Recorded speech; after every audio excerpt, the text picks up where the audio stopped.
O parnassianismo foi um movimento literário que surgiu na França no final do século XIX, tendo como principal bandeira a oposição ao realismo e ao naturalismo, movimentos que ocorriam nesse contexto.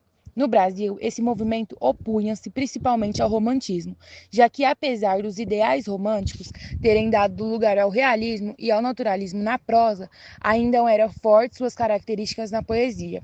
Assim, os poetas parnassianos incorporaram em suas produções poéticas traços que se opunham diretamente à poesia romântica. A segunda metade do século XIX foi um período em que a literatura europeia buscou novas formas de expressão, as quais estavam em sintonia com as mudanças que ocorriam em diferentes esferas da sociedade e em diferentes áreas do conhecimento. Nesse contexto, por exemplo, teses científicas e sociológicas eram desenvolvidas e difundidas com o determinismo social. Parnassianismo advém da palavra Parnaso, que, segundo a mitologia grega, refere-se a um lugar, um monte consagrado a Apolo e às musas, em que os poetas, inspirados pela aura do lugar, compunham. Também em razão de uma antologia publicada em 3 volumes, sendo o primeiro em 1866, intitulada Parnasse Contemporânea. A proposta inovadora era de uma poesia de linguagem rebuscada, racional e perfeita do ponto de vista formal. Acreditavam que, se estivessem apoiados no modelo clássico, poderiam contrapor os exageros e a fantasia típica do movimento literário romantismo. O parnasianismo no Brasil teve como marco inicial a publicação da obra Fanfarras, de Teófilo Dias, em 1882. Os mais importantes escritores brasileiros do período formavam a chamada Triedade Parnasiana, a qual era composta por Olavo Bilac, Alberto de Oliveira e Raimundo Corrêa. Os escritores parnasianos buscavam o sentido à existência humana, por meio da perfeição estética.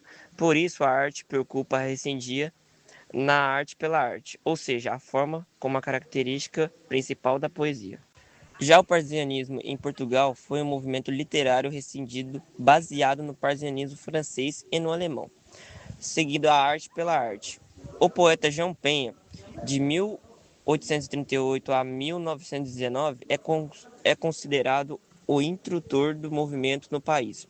Além dele, outros escritores do país que se destacavam como a produção de uma poesia parnasiana foram Gonçalves Crespo, Antônio Feijó e César Verde. Em Portugal, o movimento parnasianismo não teve a representação e a força que se desenvolveu no Brasil e nos outros países. As últimas décadas do século XIX foram marcadas por grandes conturbações políticas no Brasil. Movimentos abolicionistas e republicanos levantavam-se contra a ordem monárquica de Dom Pedro II, já desgastada pelos longos anos da Guerra do Paraguai.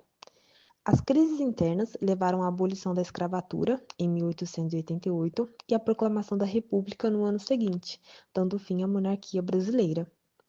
Antes consolidado na economia açucareira da região Nordeste, o Brasil vivenciou na época um deslocamento de seu centro econômico. Foi sobretudo ao longo do século XIX que o polo econômico brasileiro tornou-se a região Sudeste pautada na economia cafeeira, e foi principalmente nas últimas décadas dos 1800 que a industrialização começou a ter lugar no Brasil, trazendo consigo a modernização e o aumento da urbanização.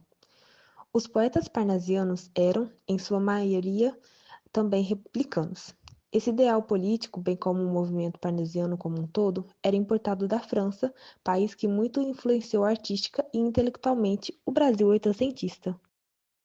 Movimento exclusivamente poético. O parnasianismo dedicou-se apenas à forma da poesia. Não há produções parnasianas em prosa ou dramatúrgica. Antirromânticos ou parnasianos buscavam construir sua lírica com os mínimos traços de subjetividade. Objetos, paisagens, personagens históricos ou mitológicos são temas frequentes de seus poemas, que passam longe de arroubos sentimentais e preservam a sabridade e racionalidade. O rigor formal é uma característica marcante do movimento. Os parnasianos buscavam a perfeição na forma de poema, seguindo os padrões tradicionais de rima, ritmo e métrica. A poesia parnasiana dá preferência a rimas raras e vocabulários rebuscados, resultado de um anseio pelo refinamento da expressão poética e do desprezo pelas imagens e expressões já desgastadas pelos poemas românticos. Envolve também um desejo de elegância e aristocratização espiritual da palavra. A definição do parnasianismo está ligada à ideia da arte pela arte, e significa a produção da arte pela sua essência e metalinguagem. Um dos grandes escritores parnasianos, Olavo Braz Martins dos Guimarães Bilac, conhecido como o Príncipe dos Poetas Brasileiros, foi jornalista, tradutor, poeta e um dos fundadores da Academia Brasileira de Letras. Sua obra é caracterizada pela linguagem clássica, com conteúdos históricos, patrióticos, emotivos, platônicos e sensuais. Vale lembrar que o hino à bandeira do Brasil foi escrito por Olavo Bilac. Suas principais obras são Poesias, de 1888, Crônicas e Novelas, de 1894, Crítica e Fantasia, de 1904, Conferências Literárias, de 1906, Dicionário de Rimas, de 1913, Tratado de Versificação, de 1910, Ironia e Piedade, de 1916 e Tarde, de 1919. Via Láctea, que faz parte do soneto 13 de Olavo Bilac. A descrição e a narração estão presentes na poesia que trata de amor. Apesar do perceptível lirismo, o autor não se aprofunda no sentimentalismo, característica romântica. As rimas artificiais, também rimas preciosas, evidenciam a rígida formalidade. Antônio Mariano de Oliveira, mais conhecido pelo pseudônimo Alberto de Oliveira, foi um poeta, professor, farmacêutico e um dos fundadores da Academia Brasileira de Letras. Publicou sua primeira obra, Canções Românticas, em 1878. Apesar desse livro apresentar características românticas, Alberto de Oliveira foi um exímio poeta parnasiano, cuja obra é caracterizada por temáticas e estruturas parnasianas, por exemplo, descrição minuciosa, composição de retratos, quadros e cenas. Suas obras merecem destaque são Meridionais, de 1884, Versos e Rimas, de 1895, Poesias, de 1900, Céu, Terra e Mar, de 1914, O Culto da Forma na Poesia Brasileira, de 1916. O soneto vaso chinês tem-se um eu lírico que reconstitui as impressões causadas em sua subjetividade por um vaso. A partir dos primeiros versos, já se nota as principais características da poesia parnasiana, com a predileção por inversões sintáticas, conforme os seguintes versos. Vi-o, casualmente, uma vez de um perfumado, contador sobre um amor lusídio, entre um leque e um começo de um bordado. Se estivesse na ordem direta, caracterizada pela sequência sujeito, verbo e predicado, não haveria termos intercalados entre vírgulas. Essa inversão também se dá em relação à posição do adjetivo, como em rubras flores e em singular figura, em que ele aparece antes do substantivo. Raimundo da Mota de Azevedo Corrêa foi um juiz, poeta e um dos fundadores do sodalício brasileiro. Ele publicou seu primeiro livro de poesias, Primeiros Sonhos, em 1879. Sua obra apresenta características românticas, parnasianas e simbolistas. Dessa maneira, suas poesias possuem um caráter pessimista e subjetivo, ao mesmo tempo que apresentam grande preocupação métrica.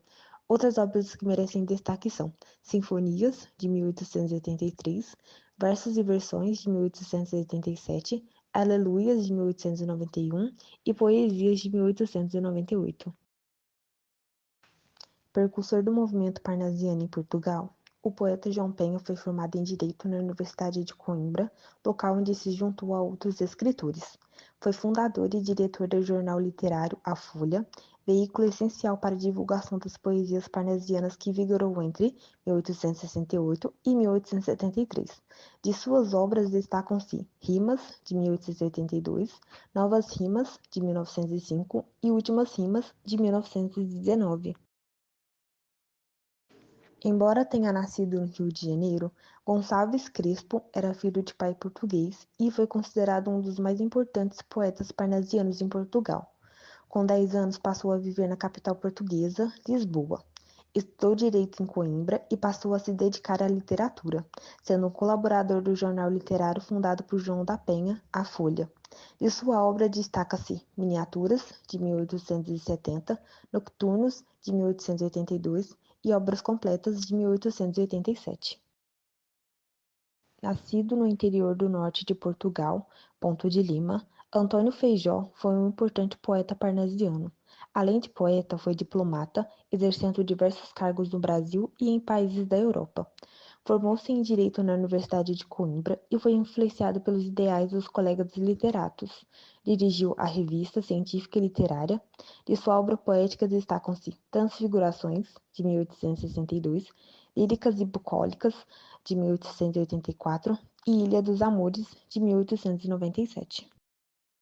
Em Fábula Antiga, poema de Antônio Feijó, um dos poetas parnasianos portugueses mais importantes, observa-se que a voz lírica não se manifesta em torno de um eu, pois não se nota a presença da primeira pessoa do singular em nenhum momento do poema. Essa tentativa de evitar ao máximo a manifestação da subjetividade, característica muito comum no romantismo, foi uma das bandeiras estéticas do parnasianismo. Em relação à temática, o poema, como o próprio título sugere, expressa o que seria miticamente a origem do amor. Faz-se assim menção a elementos da tradição grego-latina, como a referência ao deus Júpiter, característica amplamente defendida e difundida pelos poetas parnasianos. A utilização do mito grego de origem do amor, como plano temático do poema, vai ao encontro da crítica que os parnasianos teciam em relação aos poetas românticos quanto ao exagero sentimental. Isso porque, como se observa no último verso do poema, a personagem mítica Demência passa a guiar os passos dos homens quando eles são laçados pelo cego amor. A crítica ao amor romântico, portanto, é evidente, pois o parnasianismo não nega esse sentimento, mas se mostra crítico ao exagero do romantismo quanto à manifestação amorosa.